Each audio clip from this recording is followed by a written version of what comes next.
Hey mamas, welcome back to Mommy is Thriving. I'm Sami Galbo, and this is part 2 with Briana Beatty from Palm Beach Mom. Today we're digging into real-life balance, Bree's Uber driver error, saying yes without guilt, teaching Mahjong to middle schoolers, and the self-care that actually sticks. Grab your coffee, take a breath, and let's jump back in.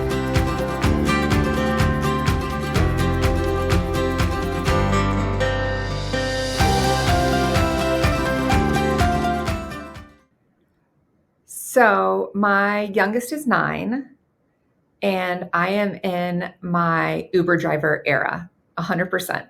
We are going from tennis to soccer to haircut to therapy to eyeglasses appointment to play date to, you name it. I'm in my Uber driver era. But I take those moments with them, and we listen to there's a great podcast called Kid News, and it's like kid appropriate news that's, short. So we listen to that and we talk about the news together, and that always leads to other conversations. Or we listen to their K-pop Demon Hunter music that they want to listen to, I can still learn about them and have one-on-one and or group time with them in the car. And that's where I am right now. And it's fun and I love it. And in summertime, it's we slow down and we leave town as a family, and that's a different thing, which I also look forward to. But this Uber driver era that I had last year for the first time, and then this year's, it's shaping up to be another one, and I love it. And with balancing motherhood and Palm Beach moms and being a wife and all the hats that women wear, I have like my biggest lesson that I wish I could give myself younger. Is that when I say yes to something, I'm saying no to something else.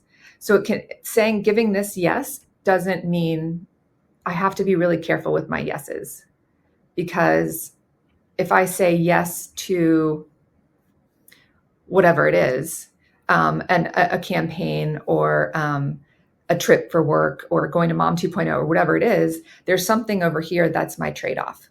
Right. And it makes it a lot easier for me it makes it clearer for me to make those decisions if I look at it in that way. And I've also given myself the grace to not have to answer to someone. I used to feel like I needed to, being a helper, you identified that quality in me. I want to like help people. And so I want to say, yes, I can help you. And I say, let me get back to you. And that gives me the personal space to weigh the yes against the no, whatever that is. And so that's really makes it possible for me to do Palm Beach Moms in a way that works for my life and my family and my whatever sanity I have, and that also works for me. So I can weigh those out. And I've never had that balance before in my life. I was like, before I had kids, I never had that perspective or that balance. And having that now, I feel the most balanced I ever had. Even with 3 kids, even in my Uber driver era, I really feel balanced. I mean, knock on wood, something could, whatever. But with that like peace of mind, I really feel like I'm protecting my peace and protecting my family. And that's how I'm able to balance it. I don't get to do all the things. I don't get to show up to all the book clubs and all the whatevers I want to do, but that's not my season. And I'm joyfully participating in everything that I say yes to. I love that. I love that you recognize that that's not my season, and I'm joyfully participating in the things that I show up for. And I love that, because so many times we say yes because of the mom guilt and I think it's the fear of saying no, like the fear of missing out, a little bit of FOMO happening with all of us mommies. Mm-hmm. Right. Like you don't want to miss the one time that it's super fun or something like that. But, mommy guilt also is so real, especially it's funny. Like that was my New Year's resolution at the beginning of this year, like to not have mommy guilt, because I'm like, I think there comes a time where you're just like, listen, like, I can't be all places. I can't do all things. And I need to recognize that. And it's okay. But I need to show up for the things that are important, whether they're important for my 4-year-old or my 6-year-old or my husband or myself. Like, you need to pick the things that are important and do those things. And if that means saying no to some birthday parties, that means saying no to some birthday parties. I've got this is what I do. What'd you say? I've got a mom tip for you there. When they come home and they say, I'm ready. I got an invitation in my backpack, and I say, "Oh, tell me about it." It's for this boy in my class, and it's his birthday, and they're gonna go to the bounce park. What boy in your class? I think it's Steven. Oh, cool. Steven's a good buddy of yours? No, Steven's not very nice. I'm like, RSVP, sorry to miss the fun. You don't have to go to all the parties. And they can learn that too. I feel like as kids, if we don't tell them that they have to do all the things, it's like you can pick and choose. And then, with having 3 kids, I can't do all the things. Like we have to, so we say we're all for one and one for all. And using your system, we plan it and we put the must do's in there. Because there's some things that you do have to do. You don't really get to say yes or no. They just are what they are. So you put those on there and then you can fill in the blanks, but like leave some empty spaces to have just like to play Candyland as a family or to watch a movie or to go play at the park together. Like have some non-planned space in your life. Activities. I love that. Yeah. Or to watch K-pop Demon Hunters for the 15th time. I'm pretty sure that they can recite it. Right, exactly. That's it. It's the songs, they just end up on repeat more and more and more. Mm-hmm. My son went to the sing-along at the movie theater. I think that was like last weekend. Mm-hmm. So we're right there with you. We're right there with you. My girlfriend had it on the pool playlist yesterday when we were swimming at her house. I was like, oh, got it.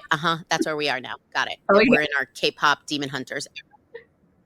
Mm-hmm. Oh. Mm-hmm. I love it. Hey, it's better than the Frozen or the Moana era. I mean, don't get me wrong. I love my Disney movies, but like, if I have to hear "Let It Go" 18 more times, I might let it go. I could rock to "You're Welcome" though. I mean, once a day, I can do that. Oh, for sure. I could do that. I could do that too. Love me some "You're Welcome." Yes. Moana has some good catchy ones in there. Yeah. Let me tell you, the shiny, and you're so shiny. Oh, she's definitely going to cut this. My producer is looking at me with like some side eye right now. She's cutting that, and that is 100% going to be on TikTok tomorrow morning. Great. Fantastic. Okay. Great. I love that. Becoming a meme in no time. I love it. I have a question. Do you still get mommy guilt, even though like you set yourself up and you make sure that you're one for all and all for one? Do you still get the mom guilt about not picking one of the child's birthday parties or something like that? Like, do you still get the mom guilt, or are you kind of more at peace? I get the mom guilt over different things now. My girls are 9, 11, and 14. And so I get it over different things now. Like, they go to sleepaway camp in the summer. And I was like, am I imposing my wish for their sleepaway camp more on mine than the other? But now I can have a conversation with it's especially with my oldest, because, she's 14. So she's becoming who she's going to be, which is so fun to watch. I'm telling you, middle school is really fun. Don't be afraid. So then I can go back to her and I can say, hey, do you feel like you are able to speak your mind and that you were your wishes and desires heard? And do you feel like that was heard? I mean, ultimately Daddy and I make the decision and write the check and whatever, but do you feel heard? And do you feel like your needs were met and whatever? So now I can ask those questions. And here's what I know. I can't remember the last time I had mom guilt. I have little moments like that where I have to go back to them and say, hey, I lost my cool a little bit in the car today. I'm sorry. But now my kids, they're old enough where they'll say back to me, well, I was really rude to you. And I apologize too. So I can't remember the last time I had genuine like that, like gut feeling mom guilt. I think turning 40 was really helpful with that, maybe. And the saying, yes and no is really helpful. And I talk to my kids about my philosophy, and we've been growing up together. I keep on telling, this is my first time being a mom. I know this is your first time being a 9-year-old, an 11-year-old, 14. Like, life's complicated. We're all learning together. But yeah, no, I can't say that I've had recent mom guilt that I can reference. that feels good. I love that. That does feel good, right? Like, that's amazing to recognize that, like, no, like, now I'm at a place where I can have those conversations, and it's not the typical, like, no, you're feeling bad about not doing something or being somewhere else when you wanted to be somewhere else. And now you can have those conversations and understand it better. I love that. And I love how you describe growing up together. Like, I always say that with my husband. My husband and I have been together for almost 18 years. So I say that we truly grew up together.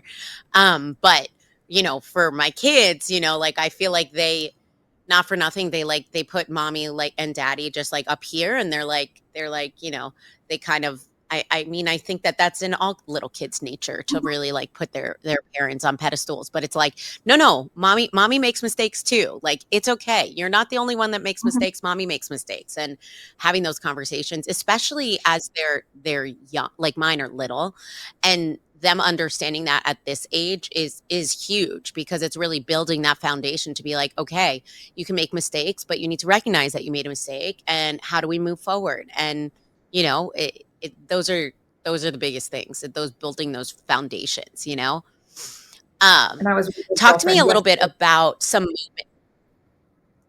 Go ahead, tell me. No, tell me. No. You were said I was with a girlfriend yesterday. Oh, I was with a girlfriend yesterday who was having a hard time. Actually, I'm going to order her one of the organizers. I think that's part of her problem, is like not having, she's kind of like all over the place right now. So we're going to help her with that. But she was talking about how she feels like her daughter goes to the same school that my girls go to. And she said, and when they move into middle school, it's a lot more personal responsibility. She's like, I'm just stressed out trying to help her figure out her homework and whatever. And I said, you got to let that go. Part of the magic of what the school does by putting more responsibility, personal responsibility on them in middle school, is by letting the kids know that it's okay to struggle.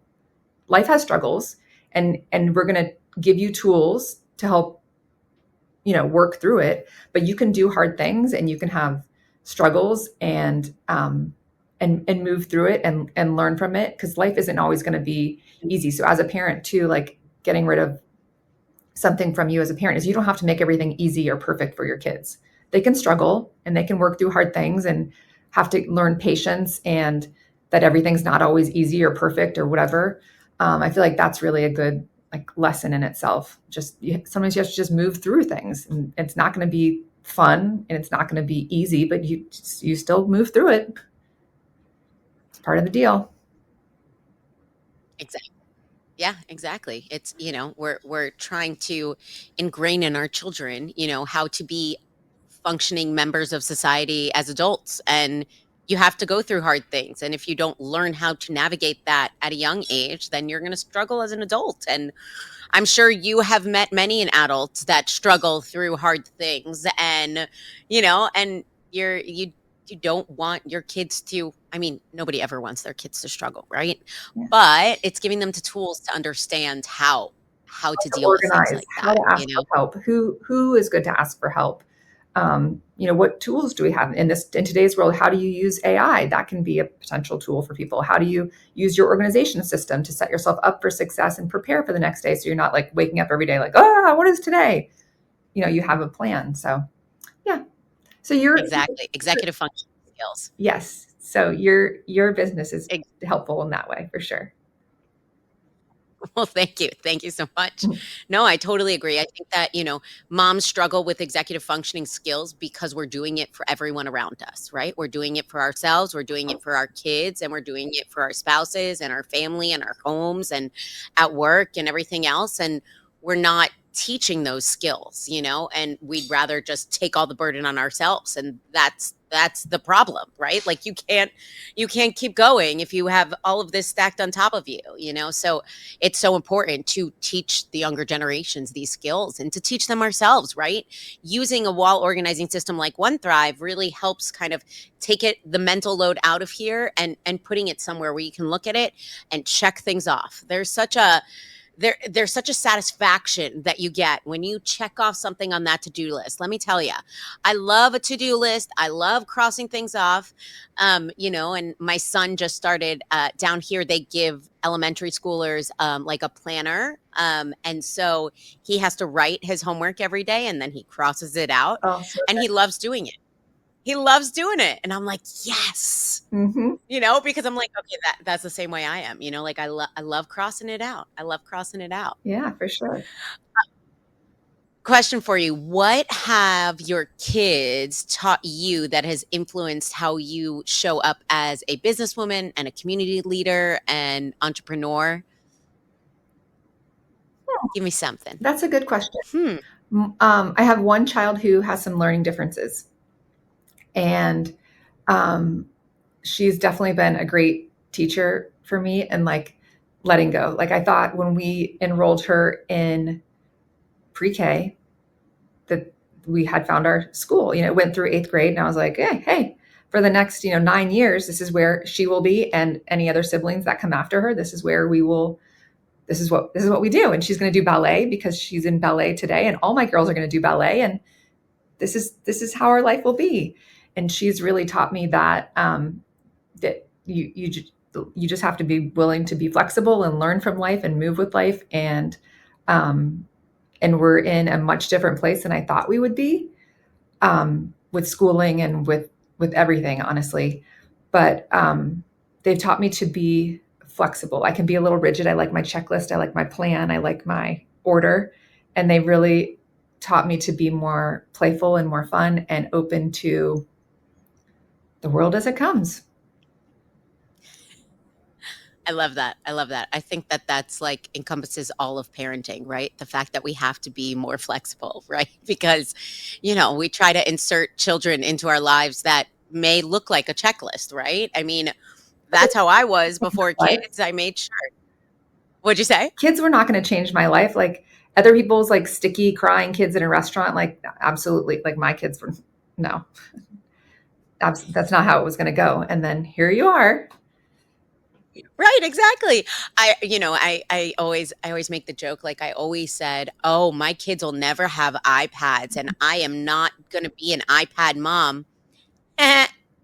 Yeah, The first time you get that 10 minutes of silence because they're staring at a screen, you're like, oh, like all the angels come out and you're like, what did I just do? Steve, what did I do? I mean, I know exactly, right? Thank you. And also, I think you might have ruined us, but like, it's fine. We'll figure it out. We'll take the good with the bad. We got time. We appreciate it. Right. I got the parental controls. I got all the things. Like we have different rules for weekends than during the week. Like we're making it work here. We're making it work here. I'm like, I feel like I with my son, my first, you'll laugh at this. I did not let him look at a TV or have any screens around him until after he was 1, right? Like I stuck by it, right? Like before 1, no technology, right? And then after 1, everything changed. Also, my son turned 1 during COVID. He turned 1 in 2020. In July. And so, once we were in lockdown, everything kind of changed with the no screen situation. But, and then my daughter had there was no technology till 1 with her because she grew up and her brother had an iPad. So it was just, is what it is with that one. So, you win some, you lose some. Now, my son that did not have technology until he was 1 loves an iPad way more than my daughter. My daughter could do without the iPad. She wants to play. She wants to get on the floor. I'm like, isn't that interesting? Like you have always been exposed to it and you could care less. But like him, he loves his soccer videos and more soccer videos and a little bit of playing a FIFA or FC or whatever it's called now. Yeah. Oh, we're a little bit over for time. How are you for time? I'm good. Yeah. Okay. Well, we'll do like a couple more and then we'll wrap up. Perfect. All right. Oh, I like this question. I want to go into some of your self-care techniques, because I feel like you're, and not for nothing, I feel like you are in such a good mental health space. I just feel like you're really good at being present. Like I feel like when we have our talks, like you're just really there, and I love that. So Oh, moms often put themselves last. I'm always feel like it's everybody before mommy. What are your go-to self-care practices that you try to protect time for every week, or what are the things that you put on your board of self-care things that you have to get done? I can say right now that it's a lot, but they're all kind of small, and that's so mom to try and like diminish what we do for ourselves. But I meditate for 10 minutes a day without fail. I have to. I try and get to hot yoga once a week because I also kind of have to. That's awesome. And then I lift heavy weights 3 times a week. And it makes me feel better. It makes me sleep better. Oh, and sleep. I do not mess with my sleep. There is no reason that I will be out of my house after midnight. We had a dinner. I'm going to get a grandfather clock too, because we had a dinner party the other night and people didn't leave my house until after midnight. I was like, excuse me, I need to be in my pajamas 2 hours ago. So maybe 3. If you could leave, like I gave them parting gifts. I was like, thank you so much for coming. And no one wanted to leave. My husband loves it. He's like, my husband would never let anyone leave if he had his way.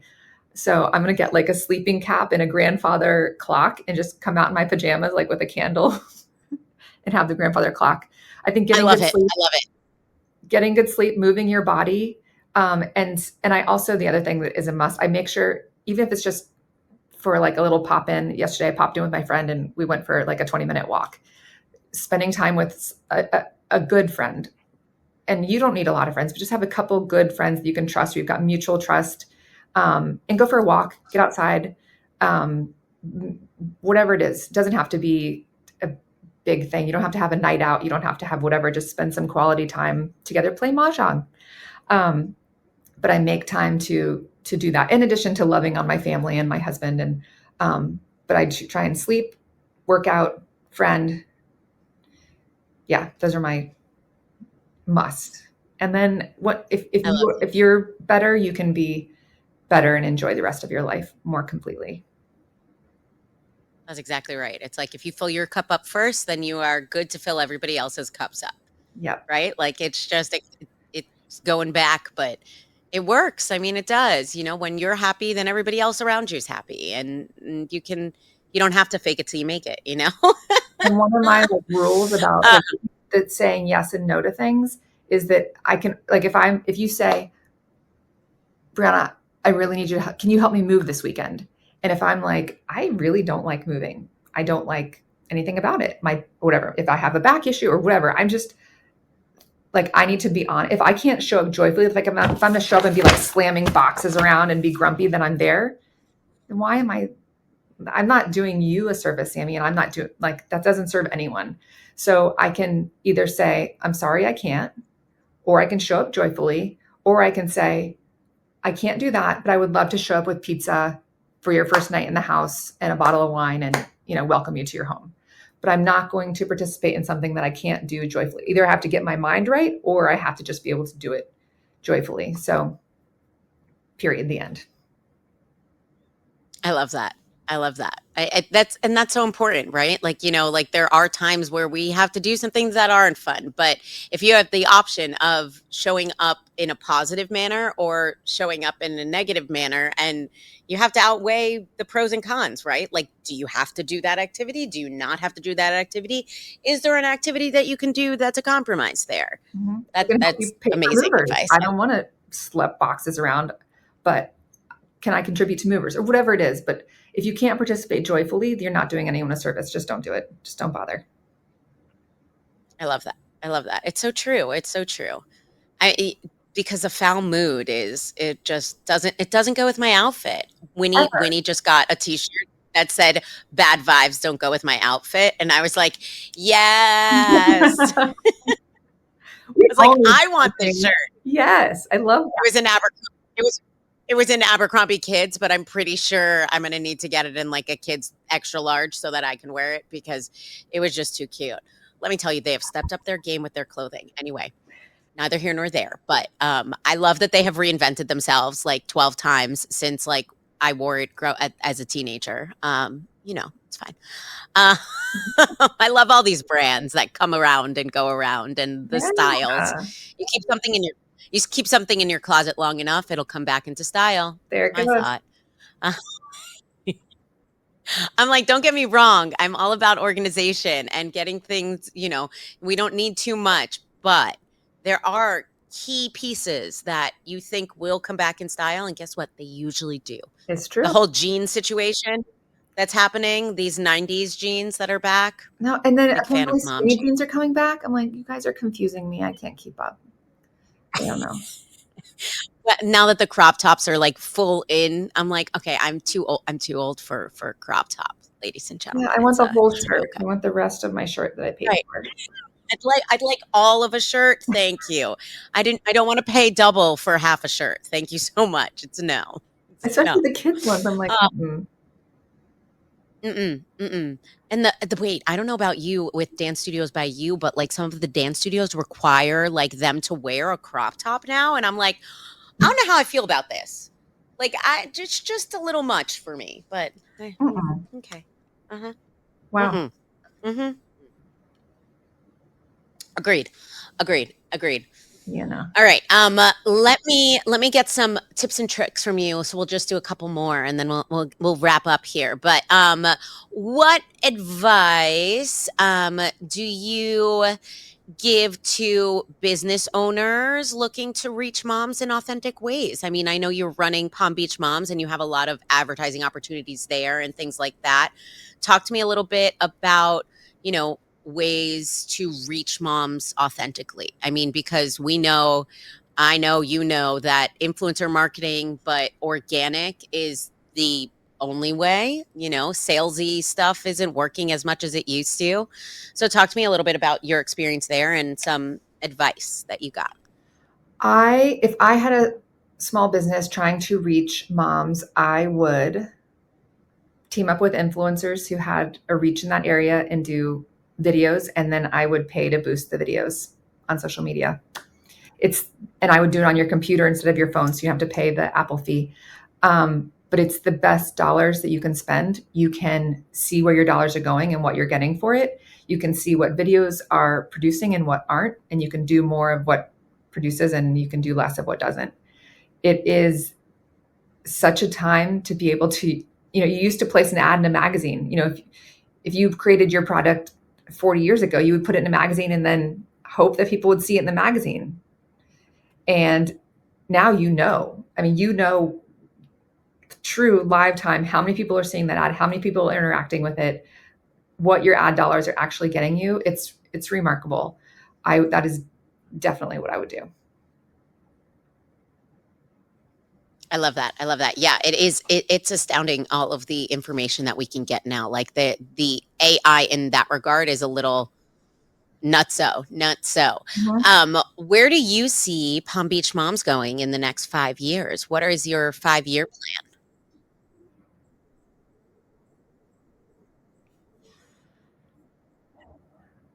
That's an interesting question. Hello? Can you hear me? I can hear you. Okay. Just making sure.